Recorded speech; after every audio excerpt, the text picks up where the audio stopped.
the night before the big fights. And his brother had an opportunity, didn't really work out for him, but he's still around. And now this is his little brother's, final moment. Probably this will be it for him if he doesn't win this, because he hasn't captured a big fight, and he's been with Top Rank for a while, so he really needs this Saturday night. Should be a good one, but so safely, Zhao, Nonito, and Oscar all get wins and titles.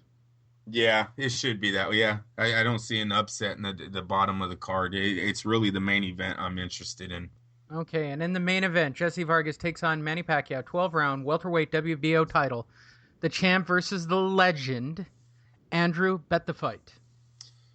Timing, style, because Vargas hasn't shown me a knockout against a fighter of Pacquiao's caliber, I'm going to take him on a 12-round decision, Lee. I do not see politics working in Manny's favor anymore. Like I said, I think he talked his way out of the big fight. So I like Vargas to get a major upset and a 12-round split decision on this. I don't think you can pass up 5-1. I expect those odds right before fight time to drop to 3-1. I'll say it right now. Hopefully this show, this broadcast has some effect in dropping those odds. We've been pretty accurate, and we've got a lot of fights coming up in the next couple of weeks. I'm telling you straight up, Jessie Vargas at 5-1, that is a hot bet. So, yeah, yeah. And the problem with a hot bet in Vegas on like SEMA's in town, the PBR is in town. It's a very busy weekend in Vegas, and people are looking to place bets. It's the night before a big Sunday in the NFL, the midseason point right. So you got a lot of money moving. I see the line dropping from 5-1 to 3-1 right before the fight. I'm with you. Statistically, I believe Jessie Vargas wins by a 12-round split decision. I think it's going to come off close. If he does win, it's going to be a close decision. Right. Now, the thing to note from a betting standpoint is the fact that the odds drop dramatically for the fight to end in rounds 10, 11, and 12. Like the rest of the rounds are like all through the charts, like 30-1, 35-1, 25-1. The minute you get to 9, 10, 11, and 12, the odds drop dramatically. Well played by the sports books. You can get 18-1 on rounds 10, 11, and 12. Now, on a minor bet, I don't think that that's a bad bet either. I like those odds because Jessie stops late. Manny Pacquiao, if he's going to stop at all, it's going to be a late stoppage. It's going to be a very late stoppage. Manny Pacquiao's got to cut down a tree to make this happen. I don't think he can hurt the kid. So, obviously, and you can see it from the betting, they expect the fight to be a decision fight. I like Jessie Vargas. I like him to win at 5-1. I really believe he stops him late. I like him in rounds 10, 11, and 12. I think if he just smothers him, he can put an end to this. Now, that's not a safe bet, and I always like a safe bet, don't I, Andrew? Yeah, and he's 27, Lee. He better not stand still for Manny Pacquiao. He's 10 years younger. You need to show it. You got to show this. So look, I'll tell you guys how to make money on this. Bet Zhao, bet Nonito, bet Oscar, bet Jessie.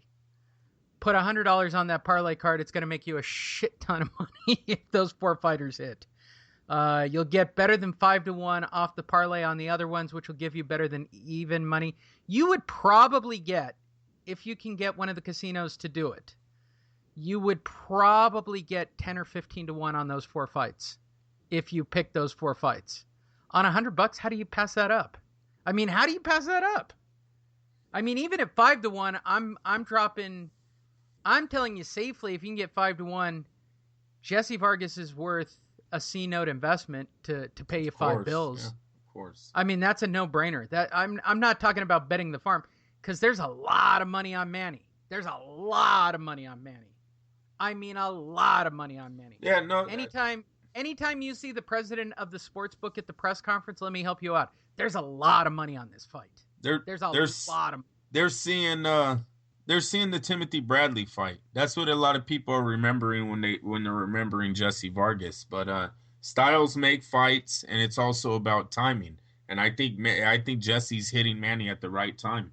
When you put into effect how many other advantages he's going in. I mean, we're leaving Manny with, Manny has to land power shots, knock him out, outbox him. This is something I just don't see Manny doing at 37 anymore. I really don't. He's always had a trouble with boxers. He's always had a trouble with the right hand. Jessie possesses both of that, and you're giving him the height advantage and reach. I like this fight. I think this is a great fight. Oh, if you get 5-1, if you get 4-1, I'd still even say I like the money at 3-1.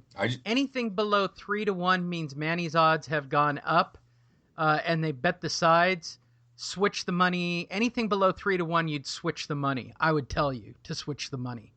But I do see a lot of late money going in on Pacquiao, which might keep the Vargas odds up high enough. I like Jessie at 5-1. I like him all the way down. I like him across the board. Period. They're giving really good odds on Jessie Vargas to win by decision as a prop bet at the win. I like that as well. I think you're at about 6-1 on betting that as a prop. It's, or 5.5. I think it's right around 5.5. It's not much more than the straight bet of 5-1.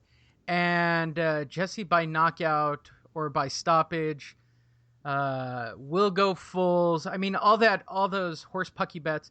Stay away from all that stuff. I'm just telling you straight up. Jessie Vargas, take him for the win. Take 5-1. Take 4-1.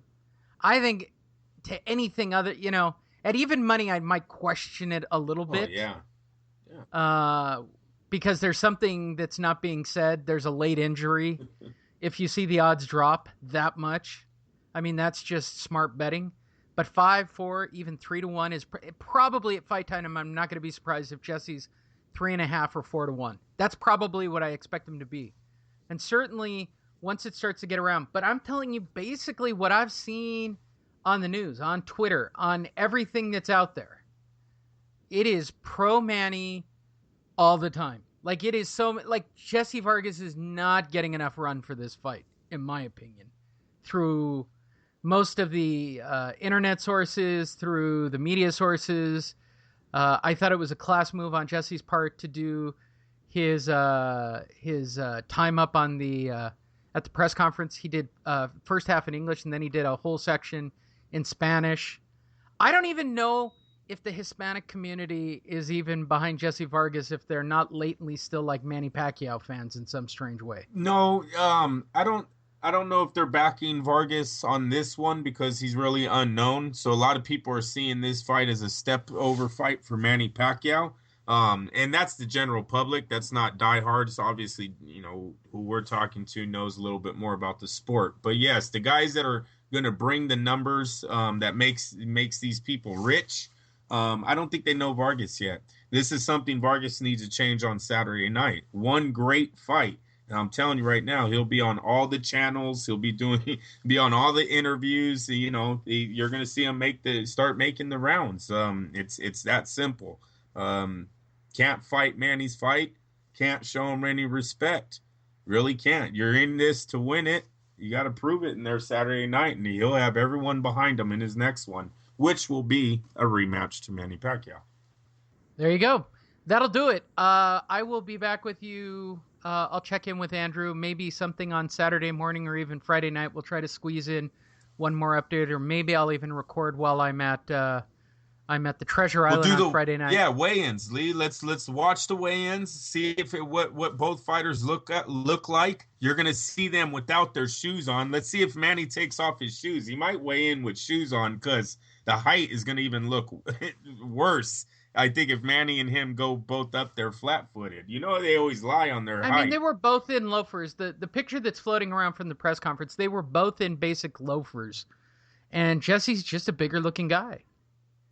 He just is. Yeah, I believe it. All right, so that'll do it. Enjoy this show. Make sure that you're subscribed, that you're getting it. iHeart, iTunes, whatever source. I'll have a couple more updates for you probably Friday evening and maybe even something Saturday morning, depending on how we set it up. But I'll get the final odds for you, tell you where all the money's going. I'll try to get a word in with John Avello over at the Win Sportsbook I will try to talk to the camp one more time. I keep forgetting I have a press pass, that I'm actually press. It's very amusing to me.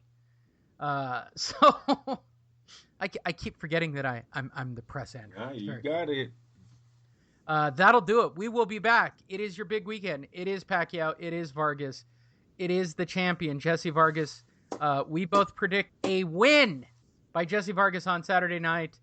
Go online. Go bet it up. He's at 5-1 right now on all the sources. You got to take that money.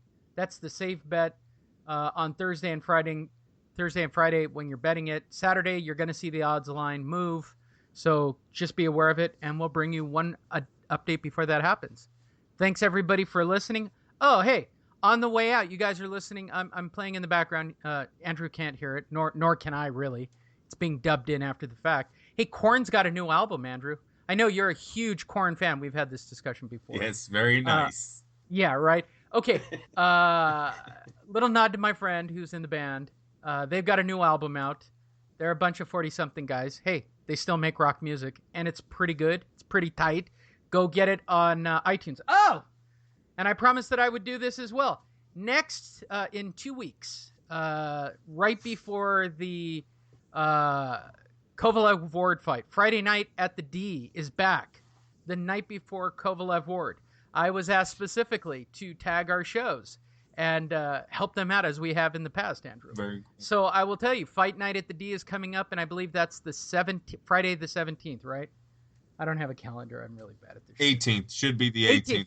Friday the 18th, yeah. Right? Yeah. So Friday night the 18th. So you're coming in to see Kovalev-Ward in Vegas. Make sure to get your tickets for Fight Night at the D on Friday night. When you land, come down. Tickets are like $15-20. Fight cards are always solid. They're well scouted. They're well picked. They're even fights. It'll be on CBS SN once again.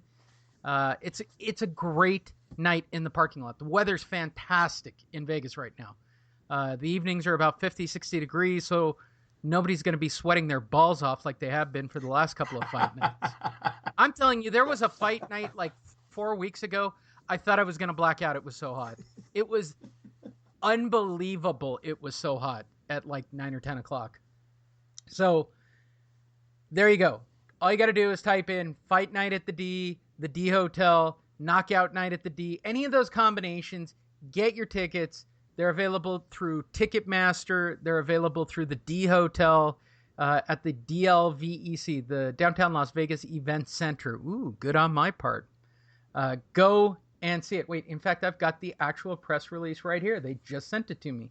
Lisa from Roy Jones, the Vice President of Operation, sent me a personal note, Andrew. Very nice. Demond Brock is on the card. Let's see. Here we go. Demon Body Shop Brock takes on Reynaldo Blanco. How exciting.